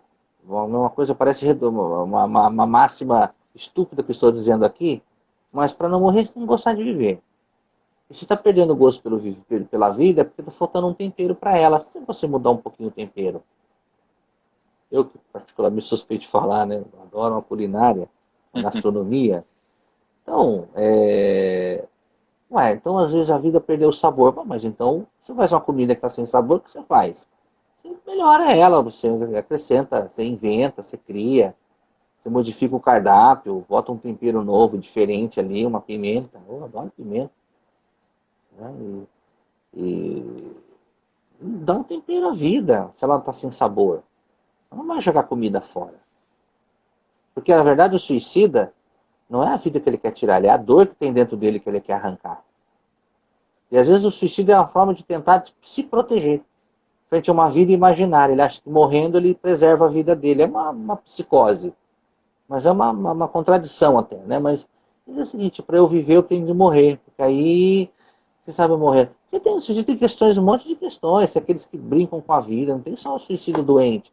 Tem um indivíduo que que se aventura, que corre riscos, que vai para a guerra, disposto a dar a vida pela nação, pela pátria, pratica esportes radicais, que sabe que corre risco de vida. Tem um monte de coisa envolvida aí. Aí a gente entra na questão do Setembro Amarelo, né? Que visa exatamente conscientizar as pessoas sobre isso. Aproximar e nos estimular a fazer o que a gente está fazendo hoje. O Setembro Amarelo já está cumprindo o papel dele aqui hoje. Olha, estimulamos o Marcelo e o César a conversar e a convidar outras pessoas ali como testemunhas para eles falarem sobre isso. Aliás, esse é um movimento que começou lá em 2014 pela Associação Brasileira de Psiquiatria, o Conselho Federal de Medicina, que organizou o Setembro Amarelo. Mas por que o mês? Porque na verdade é o dia. O dia 10 de setembro é chamado Dia Mundial de Prevenção ao Suicídio. Porque na verdade o objetivo da campanha ela acontece o ano todo, é o ano amarelo, é o ano todo falando sobre isso. Mas aí escolheu-se o mês de setembro por causa do dia 10, que é o Dia Mundial, né, de Prevenção ao Suicídio. Então, por ser um tema cercado de tabus, o Setembro Amarelo é um movimento que visa exatamente chamar a população, mostrar para as pessoas, primeiro as pessoas que estão sofrendo, que elas não estão sozinhas, que elas podem encontrar ajuda, que esse problema tem solução. Mostrar para ela, olha, não faz nada antes de conversar, de procurar ajuda. O CVV, canal 188, telefone 188, uma linha nacional, vários CVV, Centros de Valorização da Vida, espalhados pelo Brasil. Né? O site setembroamarelo.com, o site do CVV, procura no Google lá, CVV, Centro de Valorização da Vida, eles têm um atendimento online. 24 horas ali, alguém disponível para conversar com você. Se você não consegue pelo canal 188, entra na internet, no site do CVV, você consegue conversar por chat. Tem um site hoje dedicado a adolescentes.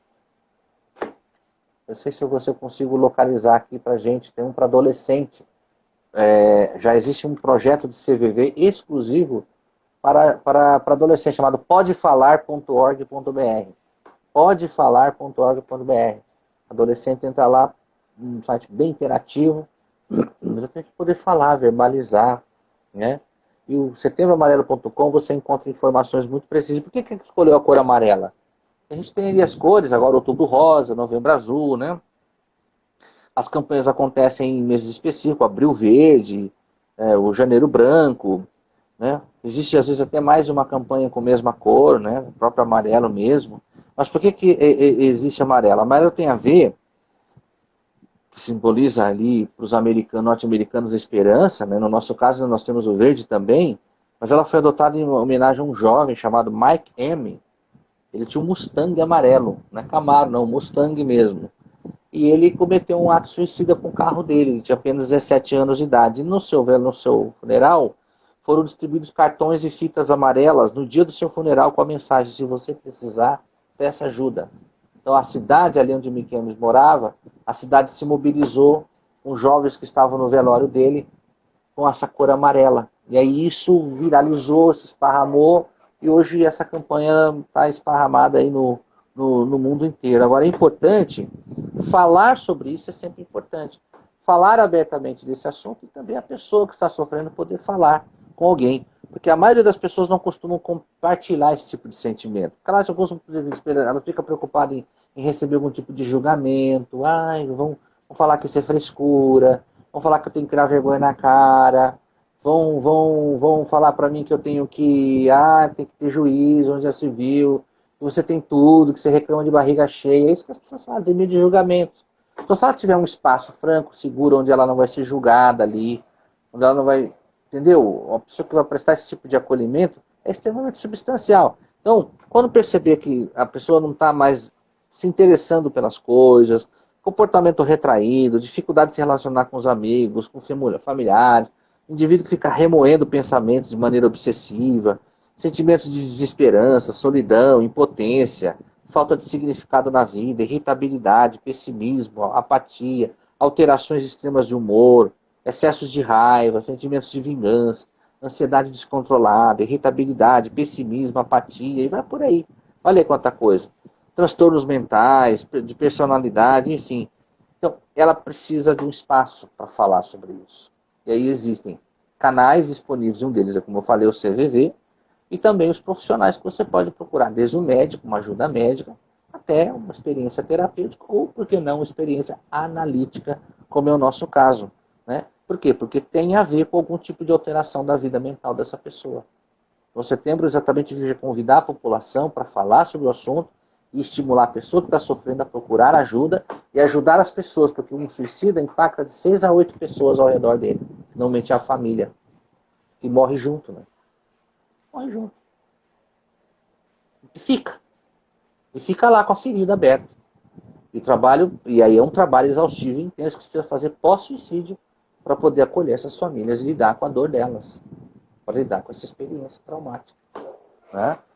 E sem contar o impacto econômico. Há países que já está atingindo a economia, índices de depressão e suicídio, em países da Europa, por exemplo, já está matando mais que doenças cardíacas. Né? Então, o suicídio. Por exemplo, na Alemanha, por exemplo. E o país já vem desembolsando altos valores financeiros para tentar investir em tratamento psiquiátrico, terapêutico, para ajudar a população, porque vai chegar uma hora que isso aí é a história do sofrimento do jovem Werther de Goethe. Daqui a pouco começa a virar uma epidemia. A depressão, inclusive, já é uma epidemia no mundo. A depressão já é uma epidemia no mundo todo, que necessita aí um investimento substancial dos governos, dos países, no sentido de tentar diminuir ou inibir esse tipo de situação que os países estão vivendo, as populações, as pessoas estão vivendo. Né? Moia, nós temos aí a última pergunta. Ah, que legal. Vamos Né? lá. Nós temos aqui várias pessoas acompanhando, os comentários estão aí ativados para que as pessoas possam já ir também colocando o que acharam, como tem visto aí a nossa conversa, e a pergunta é se existe estágios, se sim, até onde é reversível. Eu entendo aqui se existe estágios, vamos dizer assim, talvez de sinais ou relacionados ao Sim, suicídio, né? sim, vai dando sinais, como eu falei, vários sinais. Como eu citei, isolamento, apatia. No caso da depressão, existe desde os casos dos mais leves até os mais severos. Mesmo acontece com distúrbios mentais ou transtornos de ansiedade, por exemplo. Né? Existe nesse sentido, existem estágios, sim. E como eu disse, há pouco, as pessoas vão morrendo aos poucos. Lembra dos disjuntores que eu falei no começo? Desliga um, depois desliga outro, depois desliga outro. Daqui a pouco dá pane em geral. Então, quanto antes, melhor. A probabilidade, 98% dos casos de suicídio poderiam ter sido evitados. Tá aqui, ó. Aqui na minha papel, 98, qualquer coisa. Poderiam ter sido evitados se a pessoa tivesse procurado algum tipo de ajuda. Quer dizer, existe aí uma margem de 2, 3% de um grau de algo irreversível.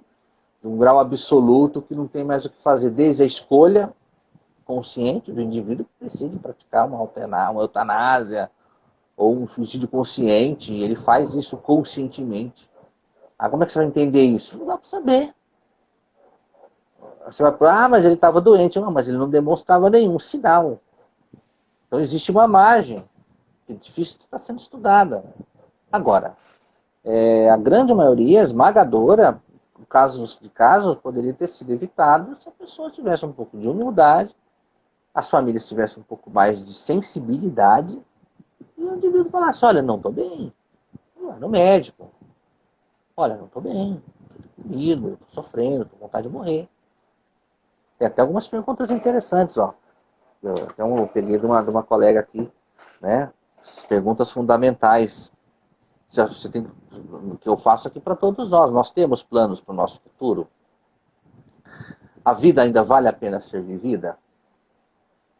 Se a morte viesse para a gente hoje, ela seria bem-vinda? Estamos pensando em se machucar, se ferir, fazer mal ou em morrer? Temos algum plano específico para morrer, ou se matar ou tirar a vida? Ou já tivemos alguma tentativa disso ultimamente? Então são perguntas que vão sendo feitas. O profissional, na hora de elaborar ali um diagnóstico mais preciso, para exatamente em alguns casos, dos casos mais leves até os mais severos que requerem cuidados, requer, assim, vigilância. Eu tenho um caso de um colega que visitou uma pessoa esquizofrênica, morava no 16º andar, e eu morava no prédio de frente. Ele foi visitar essa pessoa, ver se está tudo bem com ela, medicado, tudo ali e tal. Daqui a pouco ele desceu. Ele chega lá embaixo, eu já estava descendo no meu elevador, eu escuto uma pancada, a pessoa saiu correndo do prédio, se jogou 10º andar, porque o prédio começou a pegar fogo no apartamento, está pegando fogo, ele abriu a janela e se jogou. Caso de esquizofrenia, de um caso de alucinação, já experiência delirante. Você escutou barulho, impacto, né? Uma coisa muito marcante para mim. Eu não conheço pessoas de ouvir falar porque era uma pessoa conhecida na cidade de Londrina, tudo, mas enfim. Mas aí depois a família confirmou que era uma pessoa que já sofria graus severos de esquizofrenia, né, de um distúrbio psiquiátrico ali, de um grau de comorbidade já bastante irreversível, né? Agora, tem casos que precisa mesmo de vigilância, às vezes até de internação. Internação. Não tem problema internar. A gente interna por um monte de outras coisas. Então, interna. Vai para uma clínica especializada, vai lá se recuperar, se permita, deixa as pessoas cuidar, deixa cuidar, segue. Ah, o medicamento é uma coleira. Eu sei, tem uma discussão polêmica da medicação no mundo. Tem. Outro tem uma polêmica que a gente debateu um dia, tem questão de medicação aí, indústria farmacêutica, um monte de coisa envolvida. Não vem ao caso agora. Mas enfim, a própria parte da medicina já se conscientiza disso, né? Mas isso já não escolhe idade, é um tema que não escolhe idade, não escolhe classe social, não escolhe ideologia, não escolhe religião. Foi um tema que está aí batendo a nossa porta.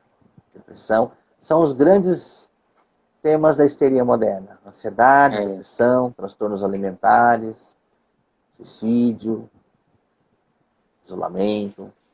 E a pandemia veio para corroborar e potencializar muito mais essas coisas ainda, né? Enfim. Que maravilha, Moia. Nossa interação aqui, nós ficamos Rendeu. aí com a média de 40 pessoas, que fica sempre oscilando, mas essa média. Que maravilha, que E o legal. interessante, né, de tudo que você foi relatando, é que o importante é, quando alguém passa por qualquer processo de sofrimento que julga ser tão pesado que não dá de conta sozinho, lembre-se que tem onde procurar ajuda. Agora, você não pode se fechar no seu mundo, como o Moia falou, criar uma realidade fora do que existe, porque você só vai realmente acabar no suicídio. Agora, procure ajuda. E, por exemplo, eu como sacerdote, eu muitas vezes escuto as pessoas e as pessoas precisam entender que o sofrimento é algo inerente ao ser humano. Até alguém perguntava nos stories que eu coloquei, alguma pergunta sobre o suicídio, e alguém perguntava, a gente pode dizer que alguém que se suicida é porque não tinha Deus? E eu disse, não, o sofrimento é uma realidade que atinge quem tem e quem não tem fé. E aqui entra N questões, como eu disse, caberia uma conversa só sobre isso, porque às vezes a imagem que a pessoa carrega de Deus pode ser uma imagem de um Deus castigador, um Deus vingativo, um Deus que eu não posso errar um pouquinho, que eu já fico sentindo uma culpa, que não é Deus que está colocando em mim, mas é a imagem falsa que eu tenho a respeito dele. Então tem muitas dessas questões que precisam ser assim esclarecidas, porque a pessoa toma aquilo como uma verdade infinita e inalterável, e é o que às vezes causa todo esse, como o Moya falou, e desligando esses disjuntores a ponto que a pessoa surta. Quando não surta, ela de repente já comete mesmo suicídio. Mas o Um dia, fato é numa aula de que, né? psicologia, um professor de psicologia fez uma dinâmica com a gente. Eu falei assim que era um pastor luterano, e ele estava lá, os alemães, os nazistas entraram na casa dele, ele fazendo oposição ao regime nazista, né? Ao socialismo nazista. E o que ele fez? Eles mataram a esposa e os filhos. É um estudo de caso. Eles trabalhavam na faculdade. E na presença desse pai. E foram embora e o soldado alemão jogou a arma, assim, vendo o filho morto, a mulher morta, os filhos mortos, e os nazistas foram embora. E o estágio de desespero desse homem foi tão grande que ele catou a arma e se matou na hora. Então aí a gente ficou debatendo exatamente isso, onde estava essa questão da ética cristã, né? Por que eu digo isso? Porque já não tinha Deus. Bom, pode ser que agora Deus tenha essa pessoa para si e você. Onde você está? Né? Aí ele não tinha Deus, sim, tá, é um julgamento, porque o que nós aprendemos dentro da visão da fé, não cabe a gente julgar, né? Ele há de vir para julgar os vivos e os mortos. Então, não é nosso papel julgar ninguém. Eu disse para a pessoa, não tinha Deus, mas bom, pode ser que agora Deus o tenha, Deus o tenha para si, e você está aqui ainda. E você está aqui É, ainda. Né? Então, é muito complexo isso, essa coisa de não vamos entrar no mérito de saúde, de Judas, Judas abdicou da vida, como foi Judas, né? Mas enfim, é, pode ser que sim, pode ser que sim, pode ser que a ausência de alguma coisa corroborou para isso. E aí alguém pode dizer, olha, pode ser Deus ou pode ser qualquer outra coisa. A experiência da falta, que é uma linha da psicanálise valoriza bastante, né? A falta insuportável, a ausência de alguma coisa. E cabe você colocar o que você quiser dentro dessa ausência que levou o indivíduo a fazer isso, né? De certa maneira. Mas é verdade. ele nos propõe a vida, né? Não a morte. A vida é a vida abundante. Agora, se você pegar uma experiência de São Paulo, uma das cartas que ele escreve, ele fala, né? Levando sobre ele a nossa ansiedade, porque ele tem cuidado de nós. Mas se você pegar, isolar essa passagem, esse versículo bíblico, né, de qualquer aparato religioso, e pensar no gesto de alguém que vai confiar a outra pessoa para levar a essa pessoa algo que você não suporta. E acreditar que essa pessoa, você vai estabelecer com ela uma experiência de cuidado. Essa lógica opera na religião, nas terapias, numa análise, onde eu confio em alguém, onde eu levo sobre alguém alguma demanda que eu não suporto, acreditando que essa experiência vai gerar sobre mim uma experiência de cuidado. Lançando sobre ele a sua ansiedade, está lá em Colossenses, porque ele tem cuidado de nós. Bom, uma visão religiosa, sim, levando a Deus nas orações, Deus cuida. Mas se você deslocar isso de qualquer conotação religiosa, a verdade ainda permanece ali. Ou seja, todos precisamos entender que em algum momento da vida nós vamos precisar levar algo a alguém que nós não damos conta de carregar sozinhos e de alguma maneira esse gesto vai gerar um novo gesto que é a experiência da troca e do cuidado. É um modelo. E esse modelo cabe em todas as dinâmicas. Olha que legal isso, né? Mas bacana. É. E, inclusive, na minha experiência de atendimento das pessoas, é interessante fazê-las compreender que tem algumas experiências humanas, de desejos, de sentimentos, que a gente precisa entender que é da nossa natureza humana e que enquanto às vezes as pessoas atribuem isso somente à tentação, somente ao demônio e a outras realidades, eu não assumo minha responsabilidade e eu não me coloco disposto a trabalhar aquilo. E, por exemplo, Uhum. isso que o Manuel coloca do se deixar ajudar é muito importante porque tem algumas realidades que eu preciso fazer o caminho, mas com ajuda, com auxílio, porque eu sozinho não dou de conta. Então, com auxílio e com toda a confiança. Agora, sabendo que nesse caminho, auxiliado, não é fácil. vai doer, mas é uma dor que, auxiliada, depois gera em mim uma paz, uma É, liberdade que a é, gente só experimenta fazendo. exatamente. E como cantor, brilhantemente, um grande teólogo popular chamado Gilberto Gil, andar com fé eu vou, que a fé não costuma falhar. Né? Pois é, Moia, Acho que pois é que por bom. aí. Vamos então andar com fé em Deus, mas com fé em nós mesmos, no ser humano. E eu agradeço particularmente sua disponibilidade de estar conosco nessa noite. As pessoas estão aqui, né, demonstrando que ficaram muito edificadas. E eu convido você a depois compartilhar, né? A live vai ficar salva no meu perfil. Você pode compartilhar com outras pessoas que poderão assistir Claro, depois, né? claro. Inclusive, fiquei assim muito feliz porque a Escola Paulista de Psicanálise, né, na pessoa do Márcio, com muita generosidade, fez a divulgação no site da EPP.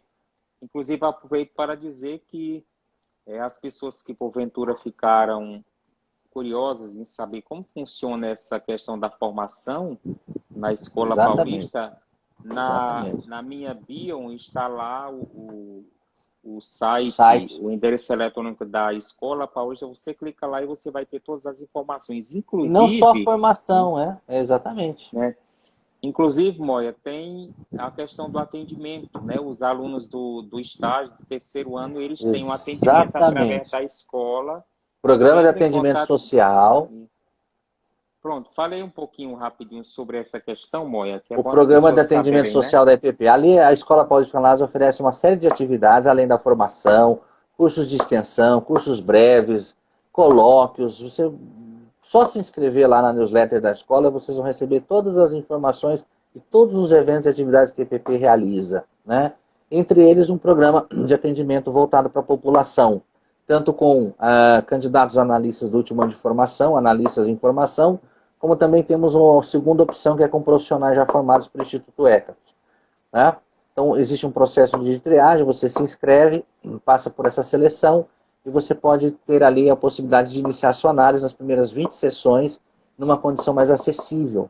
Tá? Então, ali no site do Padre César, psicanálise.com, na bio ali tem o site, você pode entrar, e é bem intuitivo o site, você consegue localizar ali o programa de atendimento à população para você se inscrever. Tá?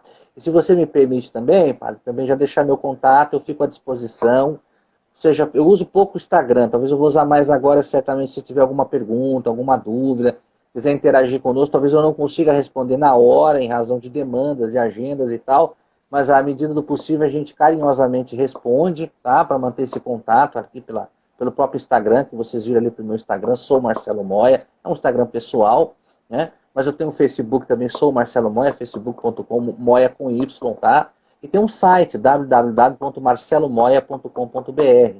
Caso vocês queiram conhecer um pouquinho mais do nosso trabalho, nós também atendemos, também por mediação digital para todo o Brasil, fora do Brasil, né, com sessões de análise. E, e aqueles que quiserem um pouquinho conhecer um pouco mais da nossa atividade, do nosso trabalho, da nossa proposta, está lá, está aí, deixo aí disponível os nossos canais de contato, seja pelo Facebook, pelo Instagram, ou também pelo site marcelomoia com y, tá? .com.br. Ok? Teria o maior prazer aí em interagir com vocês, né, na medida do possível, no tempo que me for permitido, para poder responder. Tenho certeza que muitas dúvidas ainda ficaram, né, para trás. Temos um programa no rádio local aqui todo sábado, eu e você, um programa para conectar mentes, é o slogan do programa. Também eu vou sempre disponibilizar o link pelo Instagram, pelo Facebook, caso alguém queira nos ouvir pela internet, né, todo o Brasil, o mundo todo. E tanto que nessa semana entrevistamos aí o pessoal do CAPS. Então, o CAPS é um centro especializado de atenção psicossocial. Você pode encaminhar os casos mais severos. Os casos menos severos, você começa com as atenções primárias, básicas, no posto de saúde, procurando o médico. E a partir dali, conforme o grau de comorbidade da situação, da doença, né, é encaminhado para o CAPS, seja o CAPS 1, o CAPS 2, até o CAPS 3, o CAPS 2 no caso, e o 3, que é o caso de drogadição, alcoolismo.